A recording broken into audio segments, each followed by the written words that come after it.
it's Doris with All of the Books, and I am here with a birthday book haul. It's still March, so it's still my birthday in my book. Haha, pun intended. So anyway, my sister gave me a $50 gift card, Visa gift card, and I spent it all at Thrift Books, all on middle grade and YA novels written in verse. And most of them are by diverse authors, so yay. Really excited to dive into these. I love books written in verse. The first one that I remember is Out of the Dust by Karen Hess. That was a Newbery winner, and I read it decades ago, and I have been just captivated by middle grade books written in verse ever since. So let me just jump right in with my treasures. This first one, A Time to Dance by Padma Venkatraman. I saw this on BookTube recently, and I'm so sorry I cannot remember who was sharing it, but I said, this is the one that made me go, oh, that's what I should do with my gift card. So I was delighted that I found it. This is about an Indian dancer, a young girl, who is in an accident and loses a leg and comes back to dancing after that. So I think this will be just really, really enlightening on many levels. So looking forward to this one. And then I grabbed a couple that I'd already read that I've been wanting. Silver People I've mentioned a couple times recently. This one's by Margarita Engel. She is a Newbery Honor winning author as well. But this is about the manual labor force that built the Panama Canal, and also speaks through the voices of the trees and monkeys and butterflies and all the little creatures that live on the Panama Canal. So it's from an environmental and sociological viewpoint. So great book. This is really beautiful. And another one that is really, really beautiful is Brown Girl Dreaming by Jacqueline Woodson. And this is in the 60s and 70s, and transitions between the North and the South in the United States from this little girl's perspective. And just gorgeous. This is another one that I had already read but wanted to own my own copy. So then I have a couple that I have read since I got my books in. Forget Me Not by Ellie Terry. This one was just delightful. This is a girl being raised by a single mom who lost her husband. He passed away suddenly, like 2 or 3 years prior, and she's not dealing well with it. So they're moving a lot. Every time the mother ends a relationship, they move. It's horrible. And the little girl has Tourette's syndrome, and her first counselor advised her not to tell anybody about it. So, and the mom too. So this is her learning to speak for herself and to share who she really is with people and how they deal with that. And it's beautiful because it's told from the, you see the other people treating her poorly because of the Tourette's, and how they change as well, not just her, but all the people involved. I thought this was beautifully told, and it is by an Own Voices author, so she does such a good job. Really, really great. And then I read Caminar by Skylar Brown. This is not Own Voices, but the woman went there to do her research and apparently has a lot of Guatemalan friends that she pulled knowledge from and wanted to tell their story. So this one is based in the 80s, but it's the conflict, the guerrilla conflict in the mountains of Guatemala. So it's told from the viewpoint of a little boy who loses his family. The army comes in and just obliterates the village, and he ends up traveling on his own to find his grandmother's village to live there, and meets some guerrilla soldiers along the way. This one, the words and the structure is just really beautiful, and I thoroughly enjoyed it.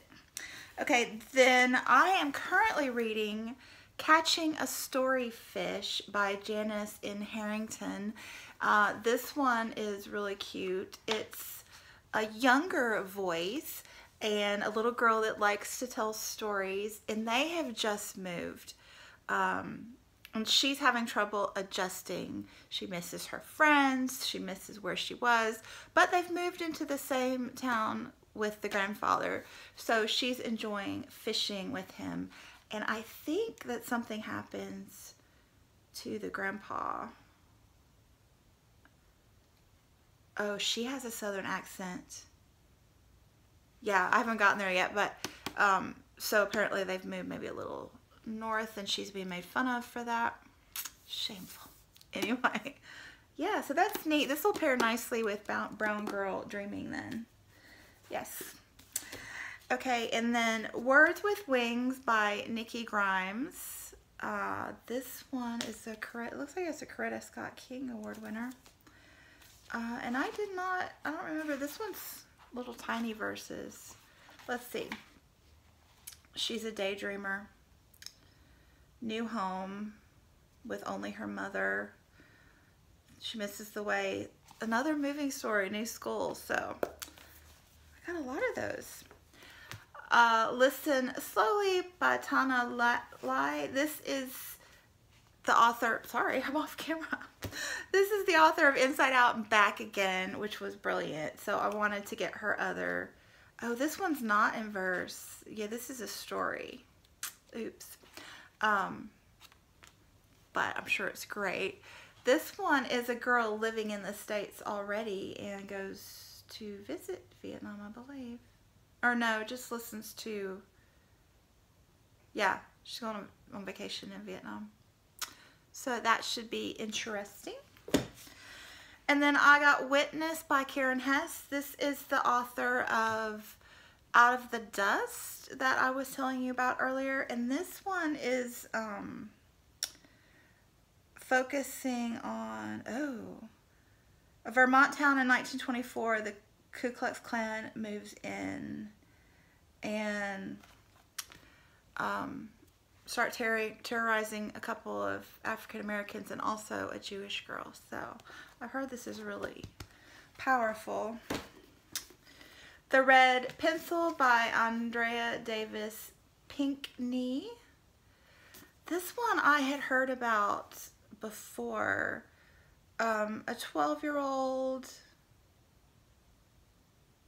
Oh, this is set where girls don't go to school. She's in a refugee camp.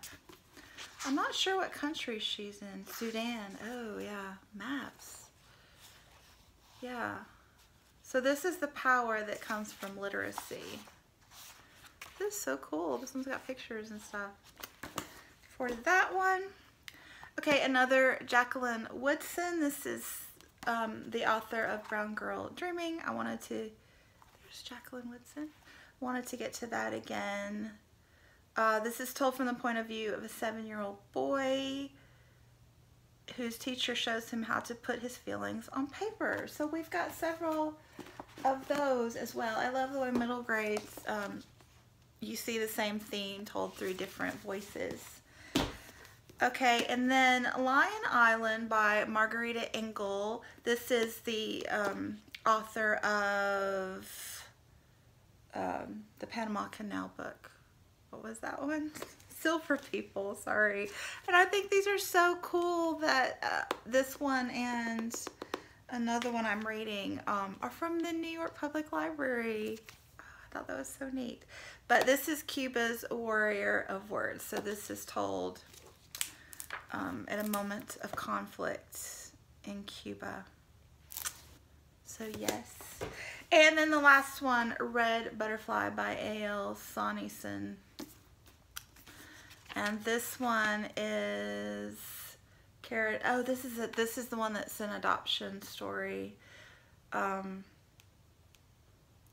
she is 11-year-old of Chinese descent, but adopted in the United States, I believe. Wait. She was abandoned as an infant. Let me read the dust jacket. Taken in by an elderly American woman living in China. Now she's 11 and goes to live with her dad in Montana. Interesting. Ooh, this one has a few pictures as well. So yeah, I'm really excited to dip into all these books in verse. I think that style is just really beautiful, and I like the themes in middle grade stories. So that's it for now. I gotta rush off to work, but thanks so much for watching, and I'll be back soon. Bye.